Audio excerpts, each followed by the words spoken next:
nous avons donc le plaisir de recevoir ce soir Michel Pastoureau pour un prix littéraire de l'année. Alors là, quand on vous a invité, on ne savait pas, on n'était pas dans les secrets du jury Médicis, mais vous avez reçu le prix Médicis Essai pour Les couleurs de nos souvenirs, publié aux éditions du Seuil.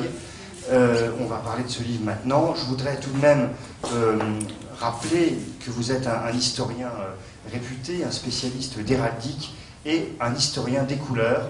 Vous avez publié notamment Bleu, Histoire d'une couleur, qui est sorti en petit format aux éditions du Seuil. Un des derniers livres que nous avions reçus dans la librairie et défendu, c'était Noir, Histoire d'une couleur, également au Seuil.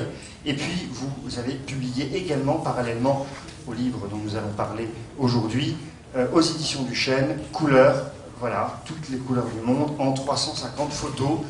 Donc, voilà, ce serait un entretien coloré. On va essayer de ne pas poster sur Internet une vidéo que en noir et blanc, même si le noir et le blanc sont bien des couleurs. Alors, j'ai envie de vous poser une question pour commencer. D'abord pour dire tout de même que ce livre est un régal et qui nous a énormément plu. Vous appelez ce livre un journal chromatique, donc d'une certaine manière, on peut dire que à dater de 2010, un nouveau genre littéraire est né, créé par Michel Pastoureau, le journal chromatique. C'est très joli. Voilà. Donc, c'est un livre un peu différent des études que vous avez publiées autrefois, jamais ennuyeuse, mais enfin là, c'est vraiment une promenade à travers vos souvenirs et évidemment à travers le prisme de la couleur. Moi, j'ai simplement envie de vous demander comment vous est venue cette idée. Est-ce que c'est un projet que vous aviez en tête depuis longtemps et comment finalement avez-vous fait pour... voilà, quels ont été les partis pris, quelle a été la méthode pour écrire ce livre? Oui, la décision est liée à l'âge, c'est-à-dire que j'arrive à un âge où les historiens ont envie de se raconter avec l'idée que leur propre parcours est un document d'histoire, donc d'autres historiens l'ont fait avant moi.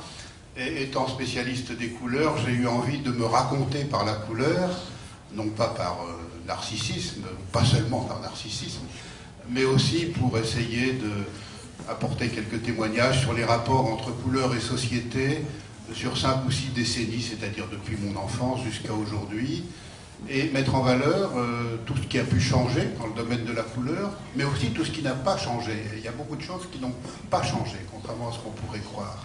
Donc le livre est autobiographique, en ce sens qu'il part de souvenirs personnels, d'anecdotes, de petites histoires, d'observations, et puis il s'efforce de prendre un peu de hauteur pour réfléchir sur ces rapports entre couleur et société, depuis l'enfance jusqu'à la semaine dernière, ou à peu près. Et chacun, d'ailleurs, pourrait écrire un journal chromatique. L'idée m'en est venue progressivement. Je cherchais une forme un peu différente de mes ouvrages précédents, dont certains sont savants, d'autres un peu moins. Là, il est donc construit autour de ce que j'appelle un journal chromatique.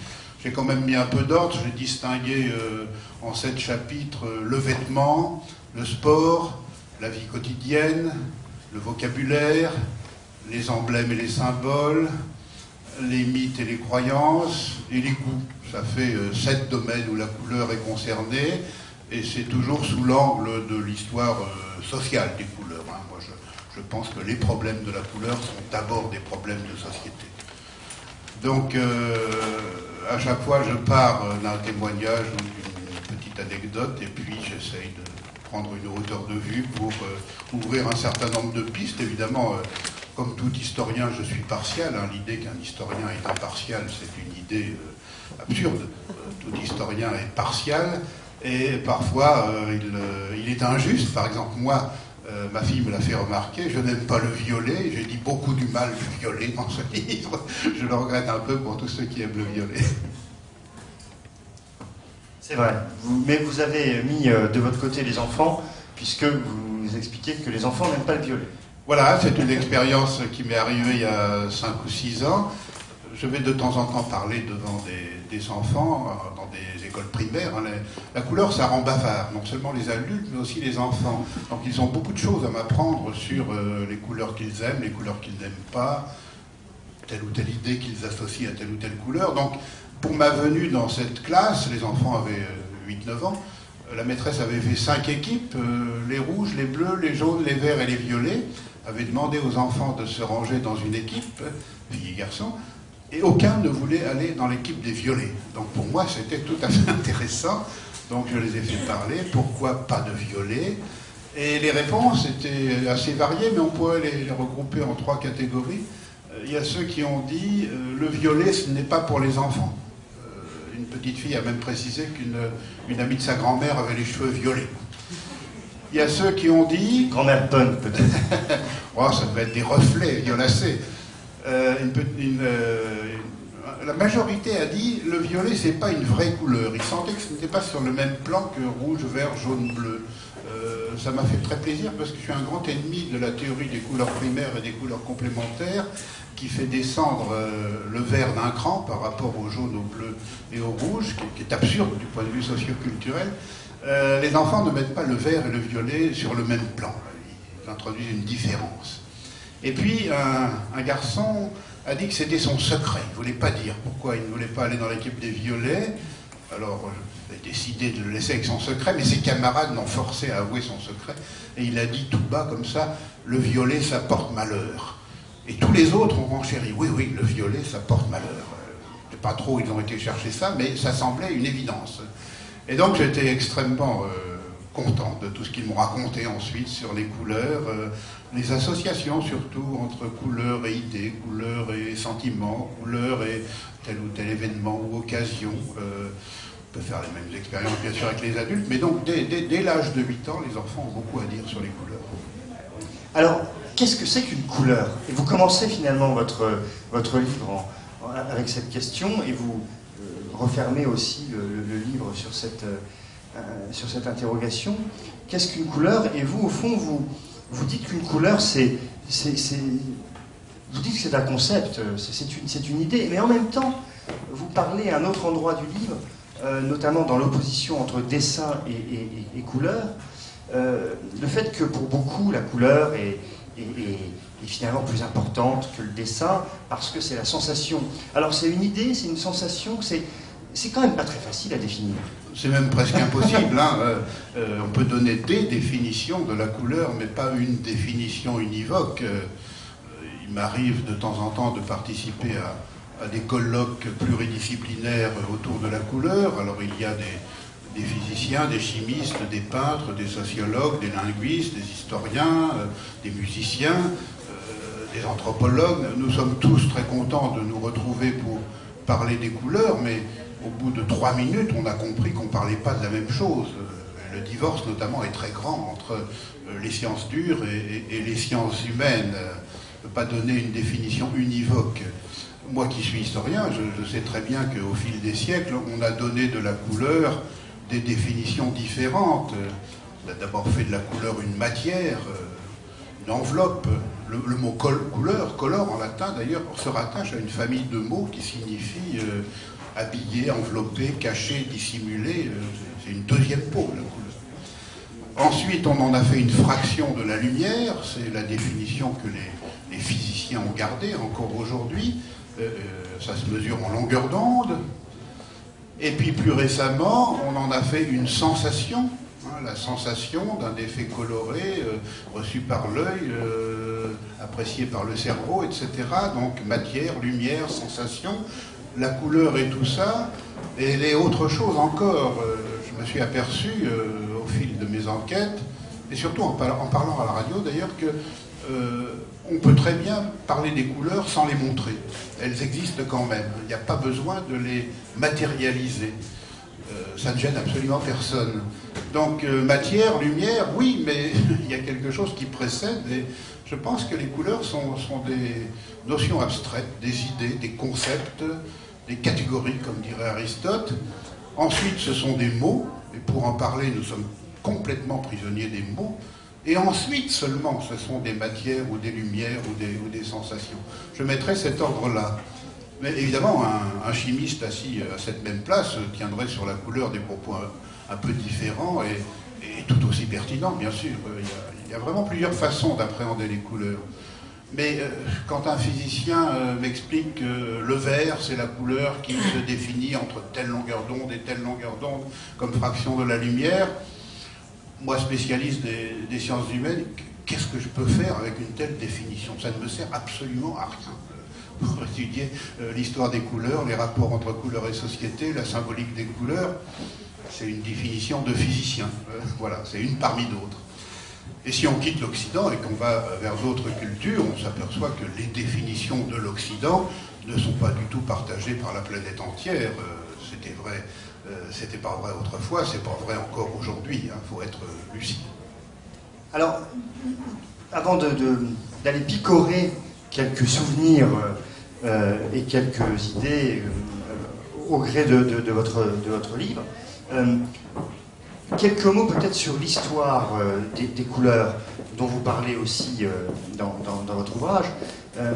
C'est vrai qu'il y a quand même il y a une évolution. On ne se rend pas compte souvent que ce qu'on perçoit des couleurs aujourd'hui était relativement nouveau. Par exemple, très longtemps, il y a eu 3 couleurs majeures. Maintenant, il y en a 6. Mais sous la Grèce, on apprend en lisant Michel Pastoureau que le bleu, c'était pas vraiment c'était tout juste une couleur acceptable. Vous pouvez nous retracer un tout petit peu les grandes articulations, les chaînons importants de cette évolution, en tout cas dans notre périmètre occidental? Volontiers, oui. Le plus grand danger qui guette l'historien, c'est l'anachronisme. Donc, selon les terrains étudiés, il est plus ou moins présent à chaque point de document, et quand on travaille sur la couleur, il est omniprésent. Donc il ne faut pas projeter dans le passé nos savoirs d'aujourd'hui, dans le domaine de la couleur, nos classifications d'aujourd'hui.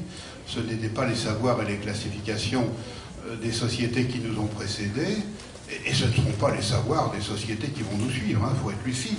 Nos connaissances d'aujourd'hui, ce ne sont pas des vérités, ce sont des étapes dans l'histoire des connaissances. Donc j'essaye d'être prudent. Dans les sociétés anciennes, l'Antiquité, au Moyen-Âge, toutes les couleurs existent bien sûr, mais 3 comptent plus que d'autres. Le rouge, le blanc, le noir. Ça ne veut pas dire que les autres couleurs n'existent pas, mais elles sont beaucoup plus discrètes. Et puis au cœur du Moyen-Âge, au XIIe, XIIIe siècle... Le blanc étant au milieu de 2 extrêmes.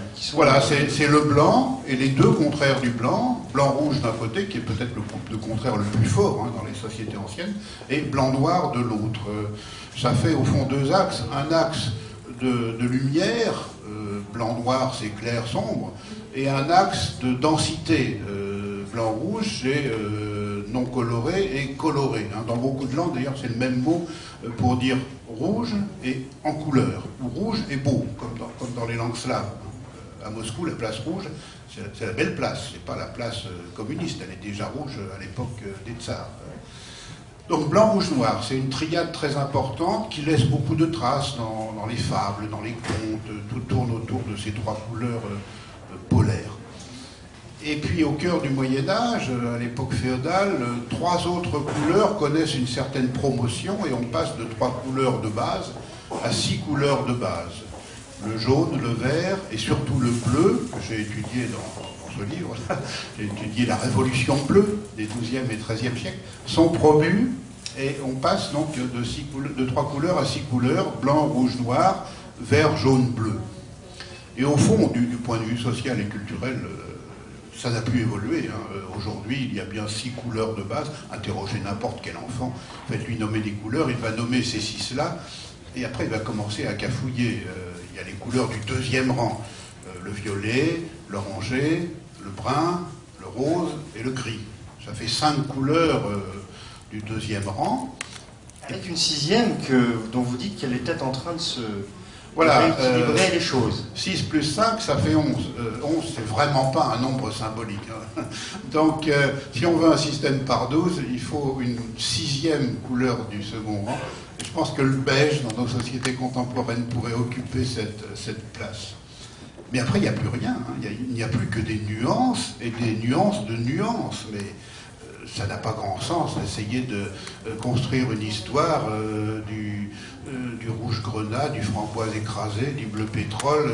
Ce sont des nuances, et des nuances de nuances. Et malgré les nouvelles matières, les nouvelles lumières, la nouvelle chimie des colorants, etc., ça ne change rien aux catégorisations occidentales de la couleur, 6 couleurs de base, 6 couleurs ou 5 couleurs du second rang, puis uniquement des nuances par la suite. Alors, ce que ne doit pas faire l'historien, c'est prendre les vérités scientifiques d'aujourd'hui, entre guillemets, de la couleur et les projeter dans le passé. Le spectre, par exemple, le classement de base pour les scientifiques, les couleurs dans l'ordre de l'arc-en-ciel, violet, indigo, bleu, vert, jaune, orange et rouge, c'est quelque chose d'absolument inconnu avant Newton, avant les fameuses expériences du prisme, la décomposition de la lumière blanche en rayons colorés. Newton découvre à la fin du XVIIe siècle un nouvel ordre des couleurs au sein duquel il n'y a place ni pour le noir ni pour le blanc. C'est vraiment tout à fait nouveau. Quand on travaille sur des périodes antérieures, évidemment, il faut manier cette idée avec prudence. C'est totalement inconnu des hommes et des femmes qui ont vécu avant Newton. Mais il y a des choses encore plus banales. Couleur chaude, couleur froide. Ce sont des conventions. Il n'y a pas dans l'absolu des couleurs chaudes et des couleurs froides. Ça varie dans le temps et dans l'espace. Le bleu qui pour nous est froid, dans nos salles de bain, les robinets d'eau froide ont une pastille bleue. Pendant des siècles et des siècles, est dépensé comme une couleur chaude, et même la plus chaude de toutes les couleurs. Donc, imaginons un historien de l'art qui prend un tableau du XVIIe siècle, de Poussin par exemple, et il se dit « je vais étudier la proportion des couleurs chaudes et des couleurs froides dans ce tableau ». S'il pense que le bleu est froid comme aujourd'hui, il se trompera complètement, il dira des énormités. Donc, beaucoup de prudence. Mais ce qui me frappe donc, c'est que malgré les progrès techniques et les progrès des savoirs scientifiques ou les transformations, depuis plusieurs siècles, il n'y a pas eu vraiment beaucoup de changements dans les domaines de la couleur, notamment dans les rapports entre couleur et société. Alors, ce qui m'a frappé et ce qui est très amusant, c'est que moi je ne savais pas, mais c'est qu'au fond, il y a une sorte de régularité des sondages d'opinion sur la couleur préférée, en tout cas à l'époque contemporaine, que ce soit, je crois, en 1900 ou maintenant, c'est très clairement le bleu qui doit recueillir 40-45% des suffrages, je me trompe? Voilà, oui, on a des enquêtes d'opinion depuis la fin du 19e siècle. Ça commence en Allemagne en 1884 et ça s'est multiplié depuis un peu partout. Donc on a la chance d'avoir là des documents chiffrés. Et pour ce qui est de l'Europe, et même de l'Occident, les résultats sont toujours les mêmes, mais vraiment toujours les mêmes. Le bleu en tête, entre 45 et 50% des personnes interrogées ont le bleu pour couleur préférée. Ensuite, mais loin derrière, vient le vert, entre 15 et 18%, puis le rouge, puis le blanc, puis le noir, puis le jaune, pour prendre les 6 couleurs de base. Et les chiffres sont les mêmes pour les hommes et pour les femmes, mais vraiment exactement les mêmes.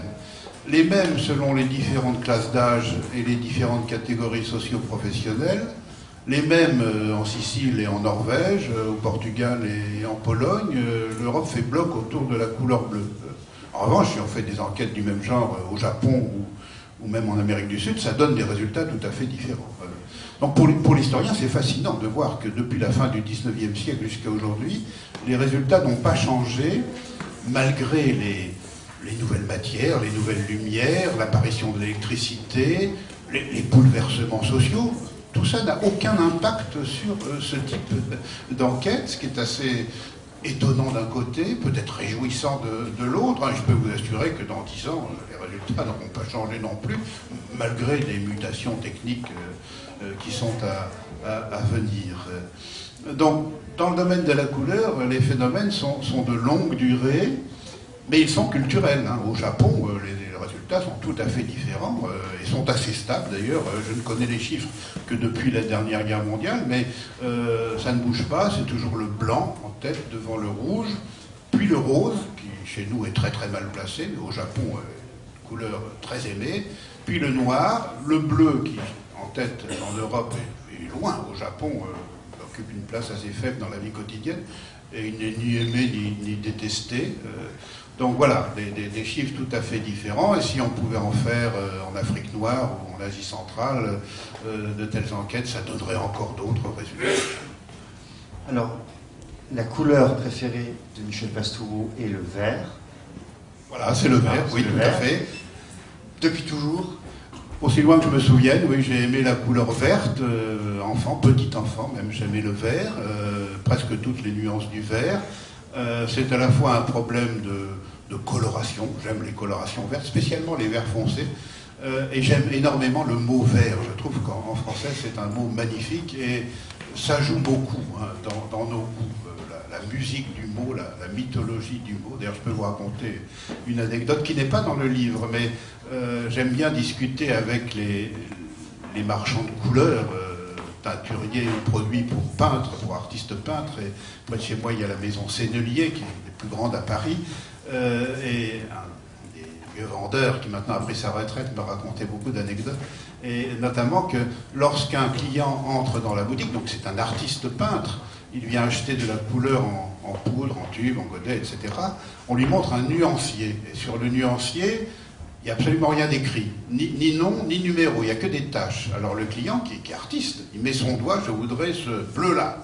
Il montre. Et le vendeur dit, ah, ça c'est le bleu machin, là vous aviez le bleu machin truc, là le bleu machin chose. Et quand il a entendu le nom, le client, qui est peintre, dit, ah, ben je vais plutôt prendre ce bleu-là. Alors, hein, le nom pousse à changer. Et ça concerne tout le monde, et aussi bien les peintres que les non-peintres, les peintres d'aujourd'hui que les peintres d'autrefois. Hein. Le nom du pigment ou le nom de la couleur explique des choix, des distributions, des comportements. C'est au moins aussi important que les propriétés physico-chimiques du dit pigment. Dans la peinture italienne du XVe siècle, par exemple, à l'analyse en laboratoire, on s'est aperçu que les peintres, tous les peintres, pour mettre en scène un rouge sang, mais le mauvais sang, pas le sang du Christ, mais des sangs impurs, des sangs diaboliques, des crimes de sang, etc., utilisaient toujours le même pigment qui coûte assez cher, le sang du dragon, sang dragon, une laque de résine. C'est le nom du pigment qui explique qu'on l'emploie pour peindre ceci et pas pour peindre cela. Le nom, c'est très très important. Et parfois, entre le nom et la couleur réelle, il y a de grands écarts. Hein. Le nom de couleur, c'est une étiquette.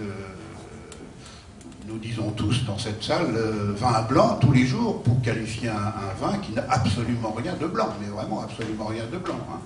Si c'était blanc, ce serait du lait. Ça ne nous gêne absolument pas.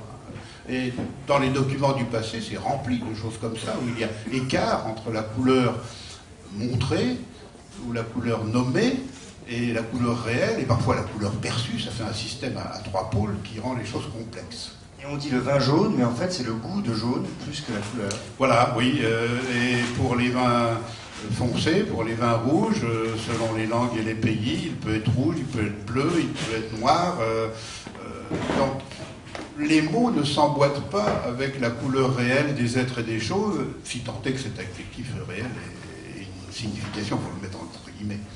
Alors sur les mots des couleurs, il y a une anecdote dans votre livre qui m'a fait hurler de rire. J'ai dû gêner mes voisins de train qui ont dû se réveiller pendant que je disais ça. Et c'est une anecdote que vous racontez quand vous étiez au lycée à propos d'une nuance de vert assez spéciale inventée par l'administration. Ça, j'aimerais bien que vous nous la racontiez, celle-là, parce qu'elle est vraiment trop drôle. Oui, je devais avoir 14 ans, c'était la fin de l'année scolaire au lycée, et tout le monde était un peu désœuvré, et je ne sais pas pourquoi, j'ai fait ce que je ne faisais jamais, j'ai lu les avis administratifs, je devais vraiment m'ennuyer beaucoup. Et donc, vers la fin juin, on a annoncé que pendant l'été, il y aurait des travaux dans le parc du lycée, j'ai eu la chance d'être dans un lycée qui avait un parc, pour construire de nouveaux bâtiments, avec de nouvelles salles de cours, très confortables, était-il précisé, en raison de l'augmentation du nombre des élèves, que ces bâtiments seraient comme ci et comme ça. En fait, on comprenait que ce seraient des baraquements. Mais le plus drôle, c'était qu'il était précisé que pour le confort des élèves et des enseignants, ces bâtiments seraient à l'intérieur peints en vert administratif.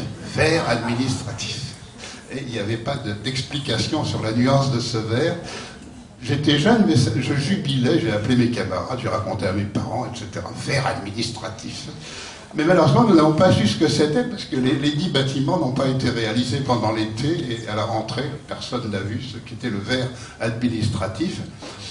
J'ai raconté ça assez souvent autour de moi et on m'a dit que oui, dans l'administration, c'était une expression qui n'était pas si rare, mais personne n'a été capable de me dire à quoi elle renvoyait en termes de coloration, une sorte de gris vert assez doux, probablement censé apaiser ceux qui vivaient à l'intérieur de telles pièces.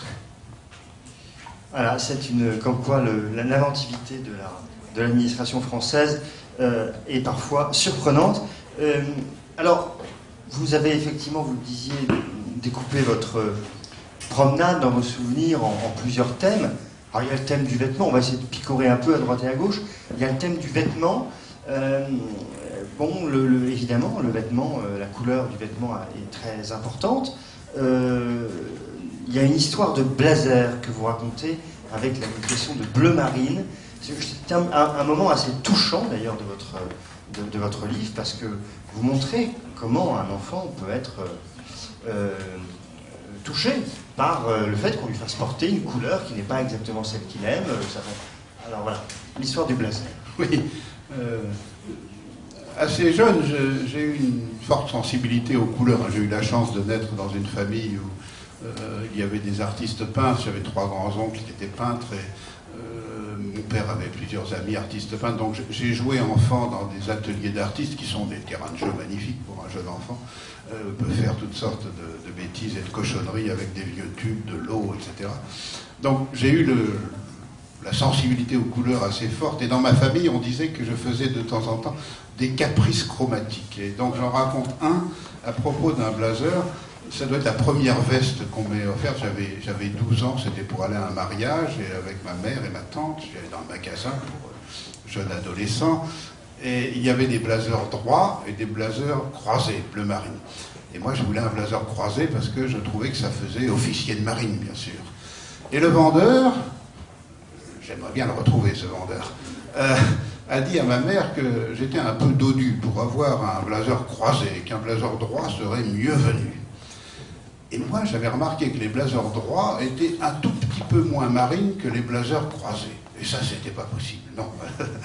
Personne ne voyait de différence. Je me souviens que nous sommes allés sur le trottoir avec les 2 vêtements. Ma mère, ma tante, le chef de rayon, le vendeur. Personne ne voyait de différence entre les 2 types de blazers. Mais moi, j'en voyais bien qu'il y en avait une. Le blazer croisé était un tout petit peu plus foncé. J'ai perdu, j'ai eu le blazer droit et j'ai ressenti une humiliation le jour du dit mariage. J'étais persuadé que tout le monde me regardait et se moquait de moi parce que j'avais un bleu marine, pas tout à fait marine. Voilà, donc nous ne portons pas toujours sur nous les couleurs que nous aimons. Hein. Elles nous sont parfois imposées. Même adultes, quand nous sommes libres d'acheter nos vêtements, nous croyons que nous sommes libres. Mais en fait, nos choix sont presque toujours des choix par soustraction.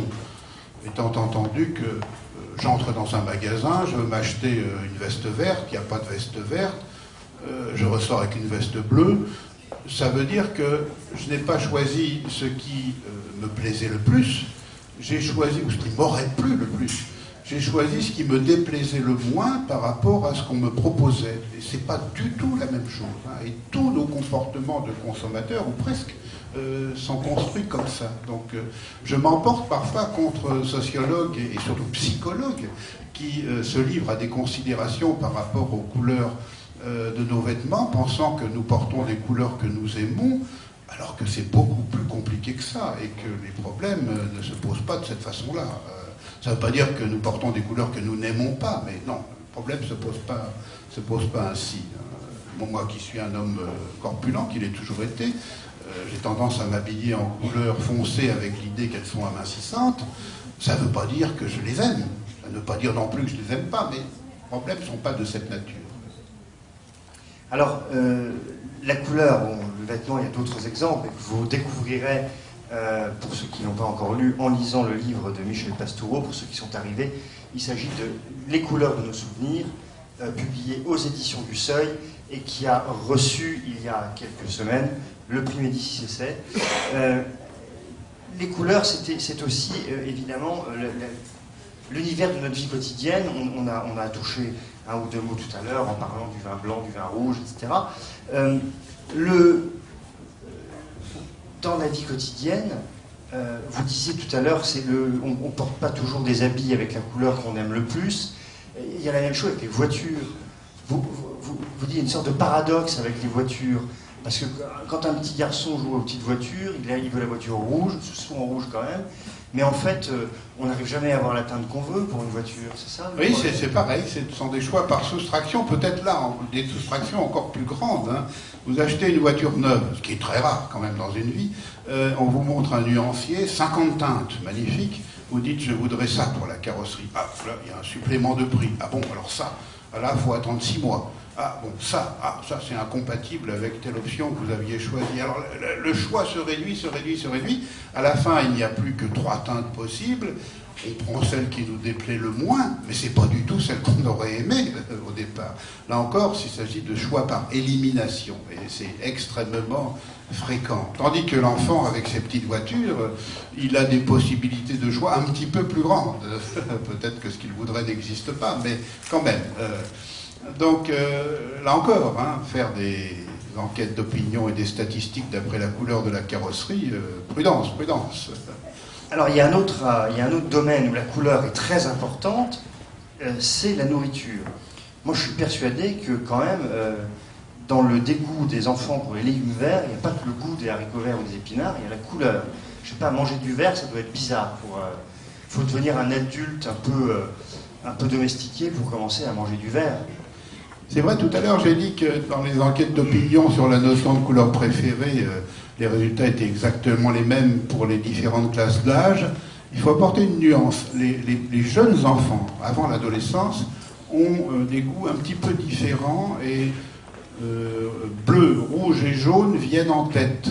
Et le vert est assez loin derrière, contrairement aux adultes. Donc peut-être les enfants n'aiment pas tout à fait le vert. Et, contrairement à moi, et ça peut expliquer un certain nombre de dégoûts ou de préférences en matière d'alimentation, de bonbons, de sucreries, mais aussi ce problème des légumes verts. J'avais ce même problème dans ma famille. On le mélangeait, par exemple, avec des légumes d'autres couleurs que j'étais censé aimer, les carottes ou les pommes de terre, par exemple. Ça diversifiait la palette. Alors, est-ce que vous faites... parfois, vous aimez manger chez vous ou ailleurs avec des repas monochromes. Vous faites une série de listes de repas monochromes, de repas à thème, de couleurs. Ça vous arrive? Je ne le mets pas en scène moi-même, mais quand mes livres sur les couleurs ont commencé à être un peu connus, j'ai été plusieurs fois invité comme cela à de tels repas. Il y a d'ailleurs pas mal de livres qui donnent des recettes pour faire un repas rouge, un repas jaune, un repas blanc, un repas noir, un repas brun. Ça n'est pas très difficile, ça n'est pas très nouveau. D'ailleurs, on en trouve trace déjà dans les années 1910-1920. Hein, des artistes organisaient des repas monochromes, les artistes futuristes notamment. Le seul problème, c'est dans la gamme des bleus. Il n'y a pas assez d'aliments bleus, donc il faut tricher en tirant vers le violet, par exemple, ou bien colorer les pâtes ou le riz avec du bleu de méthylène ou du curaçao, ou tricher en convoquant le vocabulaire, faire une truite au bleu, c'est pas tout à fait bleu, mais enfin. Donc, ces repas monochromes, j'en raconte quelques-uns dans le livre, je donne quelques recettes. Il y a pire, hein, comme moi, mon autre spécialité, c'est l'histoire des animaux. Donc, j'ai beaucoup écrit sur les animaux, et un restaurateur lyonnais, un jour, m'a invité, avec 100 convives, un repas entièrement construit autour du cochon. J'ai fait une petite conférence, puis après j'ai dû manger, c'est un peu lourd quand même, du hors-d'œuvre au dessert, et surtout le dessert, du boudin froid et sucré nageant dans une sauce à la confiture d'érel, c'était insoutenable. C'était vraiment très très difficile. Mais pour la couleur, non, la variété est plus grande, et un grand nombre d'aliments sont tinctoriaux. Hein, la betterave, par exemple, permet de faire des choses magnifiques dans la gamme des rouges, des roses et des violets. Alors, quittons le domaine de la vie quotidienne pour aborder celui des arts et lettres. Vous parlez pas mal de cinéma dans ce livre, avec un paradoxe, c'est que, au fond, pour un cinéphile, le cinéma, c'est quand même d'abord le noir et blanc. Pour un cinéphile de ma génération, hein, Même pour les irréductibles encore. Bon, très bien. Je vous promets, il y en a quelques-uns comme moi. Très bien, très bien. C'est vrai que j'ai eu la chance d'être conduit au cinéma assez souvent quand j'étais enfant et adolescent. Et c'était une époque où le cinéma en couleur existait, bien sûr, mais la majorité des films étaient en noir et blanc. Et donc pour moi, dans mon imaginaire, en tout cas, le cinéma, c'est un monde du noir et blanc. Le cinéma en couleur, c'est pas tout à fait le cinéma. Mais mes filles, qui ont une trentaine d'années, pensent tout à fait autrement, bien sûr. Cela dit, j'ai le premier film en couleur, peut-être pas le premier film en couleur, mais le film qui m'a le plus marqué quand j'étais enfant, c'est un film américain, Richard Thorpe, Ivanhoe, 1952, avec Elizabeth Taylor, absolument superbe, toute jeune. Et ce film que j'ai vu plusieurs soirs de suite parce que la grand-mère d'un camarade tenait un cinéma paroissial et nous faisions les ouvreuses. On vendait les Esquimaux en fait. Et j'ai vu Ivanhoe donc 6 soirs de suite. Ça m'a donné le goût du Moyen-Âge, le goût de l'héraldique, parce que les armoiries sont très bien traitées dans ce film. Le goût renforcé de la couleur. J'avais 8 ans et à cet âge-là, donc j'ai cessé d'admirer les cow-boys et j'ai préféré les chevaliers. Mais j'ai été, pas souvent, mais quelquefois, conseiller historique pour tel ou tel film. Je raconte dans le livre deux exemples. La première fois, c'était pour le Perceval de Romer. J'étais encore un jeune chercheur, timide. Et Éric Romer était lui-même timide, et d'une timidité intimidante, si je puis dire. Donc, on a passé 3 jours à parler des couleurs, des vêtements, des emblèmes à l'époque de Perceval, à l'époque de Chrétien III, c'est-à-dire la fin du XIIe siècle. Il a pris des tas de notes, il m'a invité au restaurant, on a repris des notes sur couleurs, vêtements, armoiries. Bon, ça s'est bien passé, c'était instructif pour moi aussi. Et puis après, quelques mois plus tard, quand j'ai vu Perceval sur les écrans, Romer n'avait tenu aucun compte de tout ce qu'on avait dit. Mais vraiment, absolument rien. Je me souviens notamment lui avoir rappelé plusieurs fois, surtout pas de violet, c'est pas une couleur médiévale. Il y a du violet partout, dans les fonds de l'image. Et je n'ai pas trouvé le courage de lui demander ce qui s'était passé, est-ce qu'il a perdu ses notes, est-ce qu'il l'a fait exprès plutôt, comme je le pense, pour créer une distanciation qui allait déstabiliser le spectateur, je ne sais pas. La deuxième fois, c'était pour Le Nom de la Rose de Jean-Jacques Hano. Là, je n'étais qu'un conseiller historique parmi d'autres, nous étions toute une équipe. J'étais chargé des couleurs, l'histoire se passe au début du XIVe siècle, donc il y a beaucoup de couleurs emblématiques, notamment pour les différentes catégories de moines et de religieux. Et dans une scène qui impliquait des paysans et des cochons, une scène assez misérabiliste comme ça, je me suis souvenu, mais vraiment au dernier moment, qu'au XIVe siècle, comme toujours au Moyen-Âge, les cochons ne sont pas roses.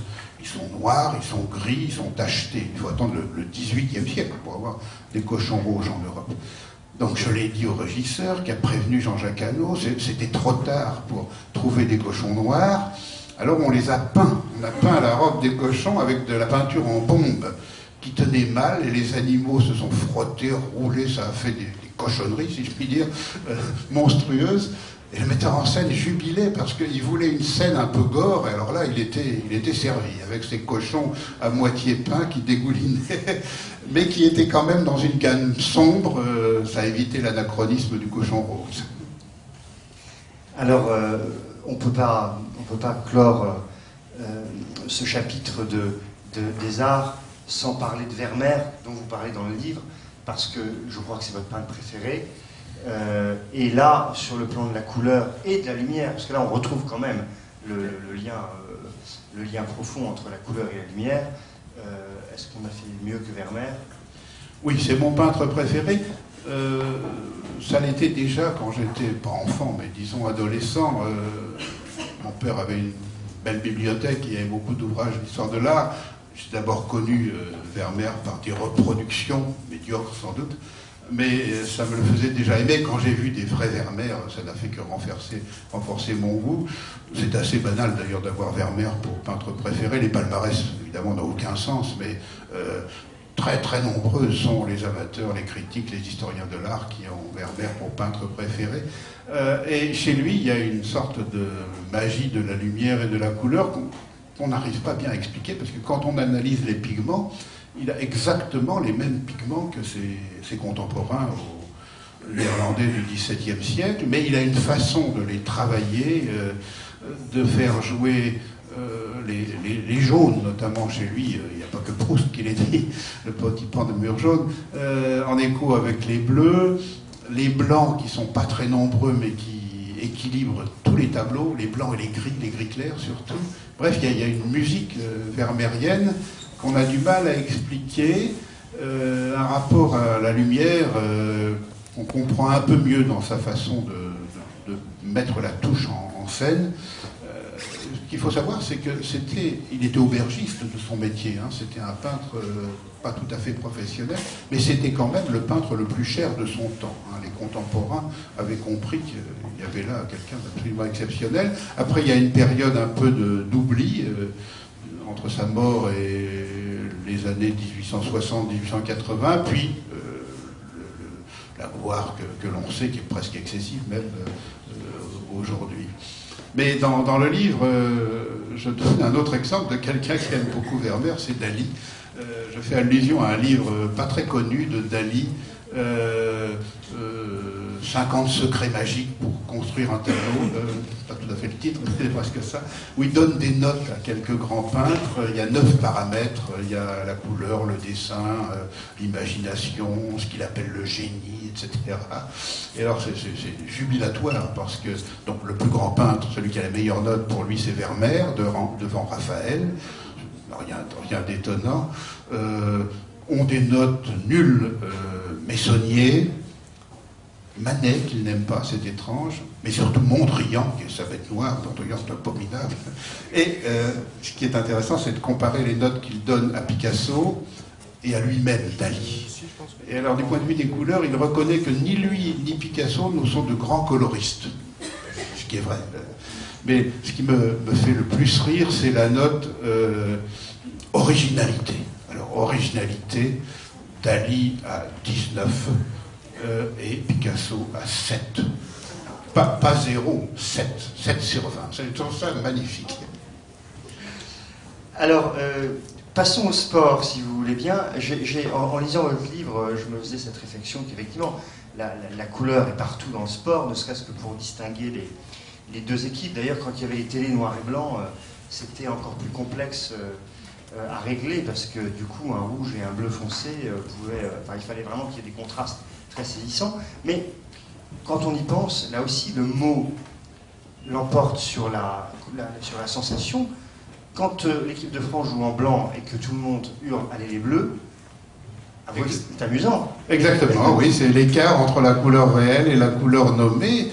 Notre vie quotidienne, on s'en rend pas compte, est remplie de ces écarts, et les documents du passé aussi, hein, quand tel auteur nous raconte au XVIIIe ou au XIXe siècle que le crime s'est passé dans la chambre jaune, ça ne veut pas dire que la chambre était entièrement tapissée de jaune, souvent ça veut dire qu'elle était peinte en blanc, et puis qu'il y avait en haut un galon jaune qui la distinguait de la pièce d'à côté qui était entièrement blanche, avec un petit galon bleu, elle devenait la chambre bleue, et la partie valait pour le tout. Hein. Donc les terrains de sport sont pour l'historien des couleurs des champs d'observation extraordinaires. Les couleurs fonctionnent, les codes, les systèmes, sans que les acteurs ni les spectateurs n'en aient vraiment conscience. Moi, je me suis intéressé au sport tout jeune. Je suis un lecteur de l'Équipe quotidien depuis presque 50 ans, plus de 50 ans. Donc j'aurais beaucoup à raconter sur le sport. Je donne un exemple. Milan possède 2 grands clubs de football. L'Inter de Milan qui joue en bleu et noir et le Milan Athletic Club qui joue en rouge et noir. Eh bien, ces 2 combinaisons de couleurs, ce sont les couleurs de 2 bannières, de 2 quartiers de Milan, sur lesquels on a des documents depuis le XVe siècle. Ça remonte très très haut. Personne ne le sait, hein, dans les stades, mais l'historien, lui, le sait. Et ce qui est fascinant, c'est que le quartier à bannière bleu et noir, c'est un quartier populaire au XVe siècle, de la même façon qu'aujourd'hui, l'Inter de Milan est supporté par les classes populaires. Et au contraire, l'autre, c'est un quartier plus chic, plus aisé, de la même façon que le Milan AC, c'est à pour Tifosi des gens plus aisés. C'est le club de Berlusconi. Donc, les distinctions sociales sont déjà en place dans cette opposition de 2 combinaisons de couleurs il y a 5 ou 6 siècles. Hein, c'est absolument fascinant. Et des cas de ce genre sont relativement nombreux en Europe. Donc moi, quand j'étais enfant, et encore maintenant, mon sport préféré, c'est l'athlétisme. Les compétitions d'athlétisme, les Jeux Olympiques, d'une manière générale, sont une mise en scène des couleurs absolument extraordinaire. Il y a 1000 choses à observer. La télévision a peut-être un peu accentué ce problème. Elle a fait quelque chose que je condamne, moi. Elle a obligé les arbitres, à quitter leur habit noir. L'arbitre n'est plus l'homme en noir.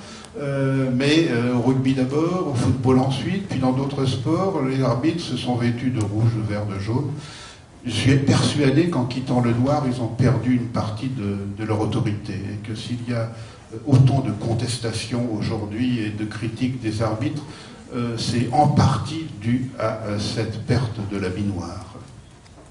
Alors, on a encore 10 minutes, mais vous dites dans votre livre que les couleurs, vous l'avez dit tout à l'heure, rendent les gens bavards. Donc on va voir si ceux qui sont venus vous écouter ce soir vont confirmer cette règle ou s'ils vont faire preuve d'une originalité absolument étonnante. Donc, avez-vous des questions sur les couleurs de vos vies à poser à Michel Pastoureau?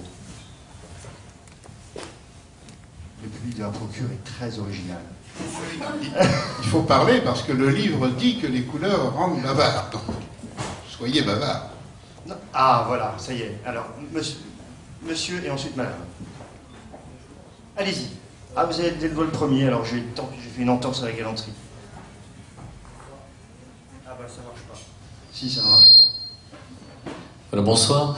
Pouvez-vous nous dire quelque chose sur le brun? Parce qu'on en parle peu d'habitude et... Voilà. Voilà, alors j'en parle dans le livre. Il y a d'ailleurs un index par couleur, donc on s'y retrouvera. Dans les enquêtes d'opinion, malheureusement, quand on prend en compte les couleurs que j'ai appelées du premier rang et celles du second rang, le brun vient en dernier. Hein, c'est la couleur la moins aimée. À la fin, il y a le rose, le violet, que moi je déteste, et le brun, que j'aime assez. Je parle aussi du rapport des enfants au brun, la façon dont brun est un mot relativement savant. Dans la langue française, les enfants disent marron. Et il y a un âge où on commence à cesser de dire marron pour dire brun, qui est variable selon les enfants, mais au fond qui marque un peu le passage de l'enfance à l'adolescence. Dans les sociétés anciennes, c'est une couleur qui n'a pas de statut, qu'on a du mal à nommer, en tout cas dans les langues romanes. C'est pas qu'il n'y ait pas de mots, mais il y en a tellement qui sont imprécis et instables. Les langues germaniques ont un terme plus fort, hein, qui a d'ailleurs s'est imposé dans les langues romanes parce que le latin n'avait rien à fournir. Notre brun, c'est le braun allemand, qui est probablement l'étymologie, c'est la couleur du pelage de l'ours, qui souvent d'ailleurs est appelé brun. Donc voilà ce qu'on pourrait en dire. La palette des bruns en termes de nuances peut être extrêmement diversifiée. J'ai remarqué en Europe qu'il y a des pays où on porte beaucoup plus de bruns qu'en France, notamment des bruns féminins. Chaque fois que je vais en Italie, je suis fasciné par la façon dont les femmes italiennes portent des bruns magnifiques, des bruns et des beiges absolument magnifiques, qu'on ne voit pas tout à fait chez nous. Quand je vais en Allemagne, il y a aussi des bruns, mais ils sont moins beaux qu'en Italie. Et en Scandinavie, il y a pas mal de bruns, mais c'est des bruns un peu tristes. Des bruns austères. Très bien. Madame? Attends, on va vous passer juste... Vous allez prendre le micro, comme ça tout le monde pourra vous entendre. Il marche? Il marche? Oui, oui. Vous m'entendez? Alors, je partage, comme vous voyez, je suis en vert, je partage Très bien. votre amour du vert. Et je me demandais, moi j'ai été élevée dans la campagne d'Aquitaine, où tout était vert, très vert. Et je me demande si l'environnement n'influence pas quand même un peu. J'aime beaucoup tous les tons de vert, de feuillage, d'herbe, de mille et une choses. Et je dois dire aussi que dans ma famille, on aimait le vert, donc c'est peut-être aussi, je suis peut-être été un peu influencée. Oui, toujours le goût individuel, strictement individuel, ça n'existe pas. Hein. Nous vivons en société, donc tout ce que nous aimons, ça passe par le regard des autres. Hein. Et si on fait exprès de ne pas tenir compte du regard des autres, c'est être encore plus influencé par le regard des autres. Hein. Donc, on n'y échappe pas, nous vivons en société. Donc, en effet, les goûts, les dégoûts autour de vous, mais aussi le climat, la luminosité, la nature, tout ça joue. Ce qui est fascinant quand même dans les enquêtes d'opinion, c'est que pour l'Europe en tout cas, quelle que soit la latitude, les résultats sont les mêmes. Si vous faites une enquête dans les rues de Palerme et puis une autre dans les rues d'Oslo, ça va donner à peu près les mêmes résultats. C'est pas la même latitude. Et si vous êtes à Auckland en Nouvelle-Zélande ou à Toronto au Canada, ça va être pareil. En revanche, si vous êtes à Yokohama ou au cœur de l'Afrique, non, là les choses seront assez différentes. C'est assez difficile d'expliquer d'où vient le goût, les dégoûts. Il y a des gens qui ont des goûts changeants avec l'âge ou avec les épisodes de leur vie privée. Il y en a d'autres, au contraire, en matière de couleur, pour qui c'est permanent. Les sociologues qui font ces enquêtes d'opinion, en général, éliminent les réponses des gens qui commencent à ergoter. On leur demande « Quelle est votre couleur préférée ?» Et si la personne commence à dire « mais il s'agit de l'ameublement, du vêtement, de quoi s'agit-il » Bon, le sociologue élimine la réponse. Il faut répondre assez spontanément et par un terme de couleur et pas répondre « moi, c'est framboise écrasée ». Non, ça va pas. Je raconte dans le livre d'ailleurs une anecdote qui est assez douloureuse pour moi, mais peut-être amusante pour le lecteur. Vers l'âge de 45-50 ans, j'ai été interrogé dans la rue, devant les grands magasins du printemps, par une jeune fille qui faisait une enquête de ce genre, sur les couleurs préférées et détestées. Donc elle me pose les deux questions, je réponds. Moi, c'est le vert que j'aime, c'est le violet que je n'aime pas. Elle a rempli des tas de papiers, pourtant les réponses étaient simples. Et puis alors, j'ai pris mon courage à deux mains et j'ai commencé à lui dire que moi aussi, j'étais un spécialiste de la couleur, que je m'intéressais à ces questions, que j'avais écrit plusieurs livres, etc. Elle a dû me prendre pour un dragueur un peu aviné, et elle est vite partie. Elle m'avait d'ailleurs vexé parce que j'avais pas 47, 48 ans, elle m'a demandé si j'avais plus de 60 ans, donc déjà pour cocher une case, bon, c'était un peu douloureux. Bref, j'ai pas pu discuter avec elle. Bon, c'était peut-être une étudiante qui faisait ça comme elle aurait fait une enquête d'opinion sur autre chose. Il y a la place pour une dernière question, madame. On va vous donner le micro. Oui, s'il vous plaît. Comment peut-on expliquer que certaines personnes se sentent physiquement mieux, soit en portant du turquoise ou en portant du rouge ou du jaune?